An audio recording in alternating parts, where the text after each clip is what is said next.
हाँ तो दोस्तों, इस वीडियो के अंदर हम उमा एक्सपोर्ट के आईपीओ के बारे में बात करेंगे और जानेंगे कि इस आईपीओ के अंदर आपको कितना लिस्टिंग गेन हो सकता है और आपको इस आईपीओ में अप्लाई करना चाहिए या नहीं करना चाहिए। चलिए शुरू करते हैं। तो देखिए, सबसे पहले हम ये जानेंगे कि ये कंपनी काम क्या करती है। तो देखिए, ये जो कंपनी है 1988 में इनकॉर्पोरेट हुई थी, तो यानी कि मोर देन 30 ईयर्स इस कंपनी को स्टार्ट हुए हो चुके हैं। और ये कंपनी क्या काम करती है, तो देखिए ये जो कंपनी है राइस व्हीट शुगर इसे इंपोर्ट करके फिर इसे एक्सपोर्ट करने का ये कंपनी काम करती है। तो देखिए ये B2B ट्रेडर है, यानी कि ये जो बिजनेसेस होते हैं उनसे ये खरीदती है और बिजनेसेस को ये सेल करती है। तो यहाँ पे एक चीज आपको समझनी होगी कि कंपनी की खुद की मैन्युफैक्चरिंग नहीं है, तो जो नेट प्रॉफिट के मार्जिन है वो यहाँ पे कंपनी के काफी कम हैं। तो ये देखिए, जब अगर आप कहीं और से प्रोडक्ट लोगे और उसको आप सेल करोगे तो वहां पे आपको ज्यादा मार्जिन नहीं मिलेंगे। उसके अलावा अगर हम देखेंगे तो कंपनी कहाँ से अपने प्रोडक्ट को इंपोर्ट करती है, तो देखिए कनाडा, ऑस्ट्रेलिया और बर्मा, ये जो 3 कंट्रीज है यहाँ से कंपनी अपने प्रोडक्ट को इंपोर्ट करती है। उसके अलावा अगर हम देखेंगे तो कंपनी जो प्रोडक्ट्स है वो सिर्फ इंडिया के अंदर ही सेल नहीं करती है। अगर हम डोमेस्टिकली के अलावा इंटरनेशनल मार्केट की अगर हम बात करेंगे तो देखिए मलेशिया, श्रीलंका एंड बांग्लादेश, यानी कि नॉर्मली जो एशियन कंट्रीज है वहाँ पे कंपनी अपने प्रोडक्ट को एक्सपोर्ट करती है। तो देखिए यहाँ पर अगर देखा जाए तो 30 साल से ज़्यादा का एक्सपीरियंस है, अभी तक बिजनेस चल रहा है, तो देखा जाए तो काफ़ी अच्छा जो प्रमोटर्स का एक्सपीरियंस है वो इस इंडस्ट्री में काफ़ी अच्छा हमें नजर आता है। अब यहाँ पे कंपनी की कम्पिटिटिव स्ट्रेंथ क्या है, तो देखिए यहाँ पे जो मैनेजमेंट है वो कंपनी का अच्छा है और एक्सपीरियंस है, जैसे कि मैंने आपको बोला कि 30 ईयर्स से ज़्यादा इस कंपनी को स्टार्ट हुए हो चुके हैं। और उसके अलावा अगर हम देखेंगे तो एग्रो कमोडिटीज का जो ट्रेडिंग सेगमेंट है वहाँ पे इनका काफ़ी अच्छा प्रेजेंस है। अगर ग्रोथ की बात करेंगे तो खास करके जो रेवेन्यू के नंबर्स है वो काफ़ी अच्छे तरीके से बढ़ रहे हैं और इनके जो क्लाइंट्स है वहाँ से इनको रिपीट बिजनेस आता है, यानी कि लगातार जो क्लाइंट्स है उनसे एक अच्छा इनको बिजनेस आ जाता है। तो यहाँ पे रिलेशनशिप भी क्लाइंट के साथ इनकी काफ़ी अच्छी है। अब यहाँ पे ये कंपनी आईपीओ लेकर क्यों आ रही है, तो देखिए यहाँ पे सबसे पहला जो रीजन है वो ये कि जो वर्किंग कैपिटल के रिक्वायरमेंट्स है उसे यहाँ पे कंपनी को फुलफिल करना है और इसीलिए ये कंपनी आईपीओ लेकर आ रही है। तो देखिए आपको पता होना चाहिए कि ये जो कंपनी का आईपीओ है तो यहाँ पर कोई भी हमें ऑफर फॉर सेल देखने को नहीं मिल रहा है, यानी कि कोई भी प्रमोटर अपना स्टेक यहाँ पे नहीं बेच रहा है। यहाँ पे जो पूरा पैसा है वो सीधा कंपनी के पास जाएगा और कंपनी अपने वर्किंग कैपिटल के लिए उस फंड को यूज करने वाली है। अब अगर हम यहाँ पे कंपनी के फाइनेंशियल से पहले अगर हम कंपनी के प्रमोटर्स की बात करेंगे तो देखिए राकेश खेमका एंड सुमित्रा देवी खेमुका ये कंपनी के प्रमोटर्स हैं। और इसके बाद अगर हम फाइनेंशियल्स पर अगर कंपनी के आए तो ये देखिए 103 करोड़ के कंपनी के 2019 में टोटल एसेट थे और अगर हम अभी देखेंगे तो 324 करोड़ के कंपनी के टोटल एसेट हमें 30 सितंबर 2021 तक कंपनी के नजर आते हैं।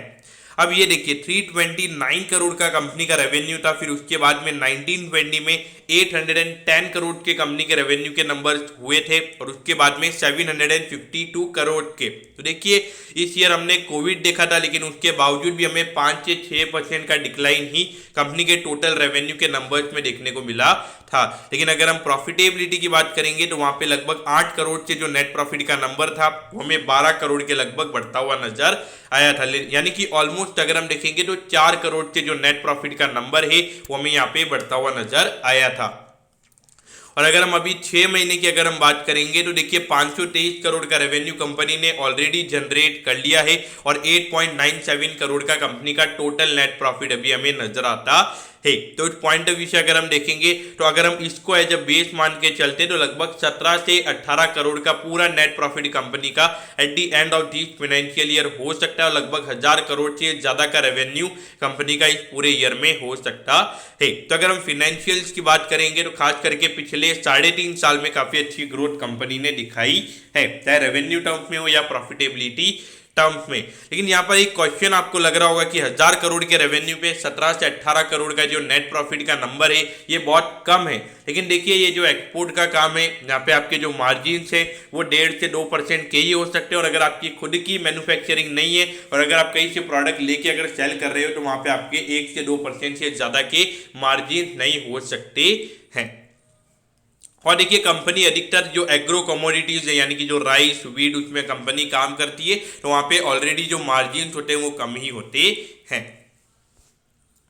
अब अगर हम आईपीओ की अगर हम बात करेंगे तो देखिए 28 यानी कि जो आने वाला मंडे है उस दिन ये आईपीओ ओपन होगा और उसके बाद वेडनेसडे के दिन ये आईपीओ क्लोज हो जाएगा। तो देखिए यहाँ पे 60 करोड़ का ये आईपीओ है, ये पूरा फ्रेश इश्यू है यानी कि पूरा कंपनी के पास ये फंड जाने वाला है और 35% का रिटेल अलोकेशन हमें यहाँ पे नजर आता है, यानी कि 21 करोड़ के जो शेयर्स है वो यहाँ पे रिटेल इन्वेस्टर्स के लिए यहाँ पे उन्होंने अलॉट किए हैं। अब अगर हम देखेंगे तो 220 शेयर्स का यहाँ पे लॉट है, यानी कि अगर आपको मिनिमम एप्लीकेशन लगानी है तो वहां पर आपको 14,960 रुपये की एप्लीकेशन लगानी पड़ेगी। इसमें कट ऑफ प्राइस की अगर हम बात करेंगे तो 68 का कट ऑफ प्राइस है और एक लॉट के अंदर यहाँ पे 220 शेयर्स आने वाले हैं। तो आपको मिनिमम एप्लीकेशन लगाने के लिए 14,960 रुपीज लगेंगे।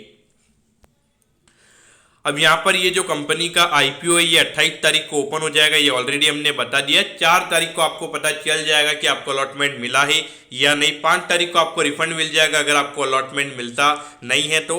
अगर आपको अलॉटमेंट मिलता है तो 5 तारीख को ही आपके डीमैट अकाउंट में शेयर्स आ जाएंगे और 7 तारीख को ये आईपीओ लिस्ट हो जाएगा। तो देखिए ये जो फाइनेंशियल ईयर है यानी कि ये जो फाइनेंशियल ईयर मार्च 2021 वाला ये जो खत्म होने वाला है, तो उसके बाद में नए फाइनेंशियल ईयर में ये पहली अच्छी कंपनी होगी मेन बोर्ड कंपनी पे जो कि हमें लिस्ट होती हुई नजर आएगी।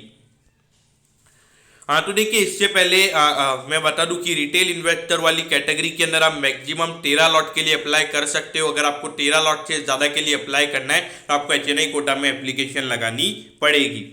अब अगर हम यहाँ पे वैल्यूएशन पैरामीटर्स पर अगर हम बात करें तो देखिए 1.02 का ईपीएस कंपनी का 2019 में था, लेकिन अगर हम अभी देखेंगे तो 2021 के हिसाब से 4.92 का ईपीएस हमें कंपनी का नजर आता है। तो उस पॉइंट ऑफ व्यू से अगर हम देखेंगे तो लगभग 13 से 14 टाइम्स का जो कंपनी का पी रेशियो है वो हमें यहाँ पे नजर आता है।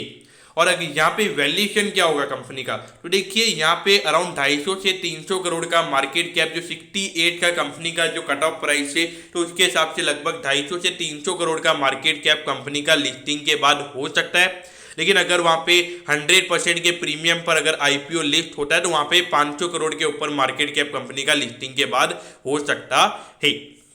अगर हम रिटर्न ऑन नेटवर्थ की बात करेंगे 17% का आरओई है, आरओसी की बात करेंगे 28% का आरओसी है, तो ये नंबर्स अच्छे हैं।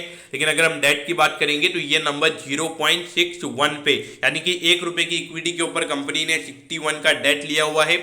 और अभी जो कंपनी 60 करोड़ का जो इक्विटी के थ्रू यहाँ पे फंड रेज कर रही है, तो वहाँ पे जो डेट टू इक्विटी का नंबर है वो कंपनी का कम हो जाएगा। तो देखिए 27 टाइम्स यहाँ पे कंपनी का नेट एसेट वैल्यू भी है, यहाँ पे अराउंड 2.5 टाइम्स के लगभग हमें जो प्राइस टू बुक वैल्यू का नंबर है वो कंपनी का नजर आता है। तो देखिए वैल्यूएशन पैरामीटर्स पर अगर हम देखेंगे तो वैल्यूएशन यहाँ पे काफी अच्छे हैं। अगर हम स्टॉक के पॉइंट ऑफ व्यू से अगर हम बात करेंगे तो 60 करोड़ का आईपीओ, जिस तरीके की फिनोमिनल लिक्विडिटी यहाँ पे अवेलेबल है। अगर हम एसएमई आईपीओ की अगर हम बात करेंगे तो अभी एक केन एग्री रिसोर्सेज का आईपीओ आया था, वो 49 करोड़ का आईपीओ था और वहां पर अगर हम देखेंगे काफी फिनोमिनल रिस्पॉन्स हमने वहां पे देखा है। अराउंड 100 टाइम्स वो आईपीओ सब्सक्राइब हुआ था, तो वहां पर अगर आप देखोगे तो मुझे लगता है कि अराउंड 500 से 600 टाइम्स के लगभग ये आईपीओ सब्सक्राइब हो सकता है। और मुझे लगता है कि वैल्यूएशन के पैरामीटर्स भी यहाँ पे अच्छे हैं। तो इस पॉइंट ऑफ व्यू से मुझे ऐसा लगता है कि 100% से ज्यादा के प्रीमियम पे ये आईपीओ में लिस्ट होता हुआ नजर आ सकता है। तो उस पॉइंट ऑफ व्यू से definitely listing gain point of view से आपने यहाँ पे अप्लाई करना चाहिए। अगर आपको लॉन्ग टर्म के लिए इसे होल्ड करना है तो देखिए जिस तरीके से इंडिया में जो एक्सपोर्ट की डिमांड यानी कि जो बाहर की कंट्रीज से जो हमारी कंट्रीज से इंपोर्ट हो रहे हैं तो जो डिमांड वो बढ़ रही है, तो उस पॉइंट ऑफ व्यू से डेफिनेटली ये स्टॉक आपके रडार पे होना चाहिए और मेरे ख्याल से डेफिनेटली लॉन्ग टर्म के लिए भी आप इसे होल्ड कर सकते हो।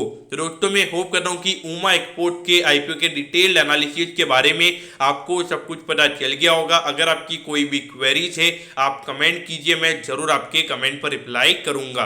ओके दोस्तों, thank you, have a nice day.